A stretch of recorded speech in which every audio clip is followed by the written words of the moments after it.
Do you know many people are having trouble with their Honeywell doorbell not chiming? Don't worry.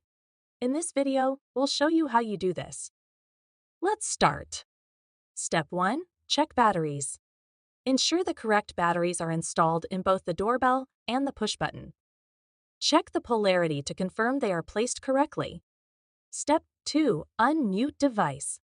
Press the mute button to turn off all mute lights, ensuring the doorbell isn't silenced. Step 3. Check range. Move the doorbell if needed to make sure it is within range and maintains a strong connection with the push button. Step 4. Reconnect button. Reconnect the push button by holding the setting button, then press the push button, and finally select your preferred tune by pressing the music button. Step 5. Set volume. Adjust the volume to the desired level using the volume up or down buttons. Step 6. Clear obstructions.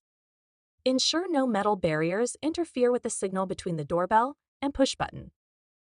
By following these steps, your Honeywell doorbell should chime perfectly. Still need help? Visit our website for the complete manual. There you will also find questions and answers from other Honeywell users. Did you find this video helpful? By subscribing, you help us continue to answer users' questions. So, subscribe to our channel. Thanks for watching, and see you in the next video.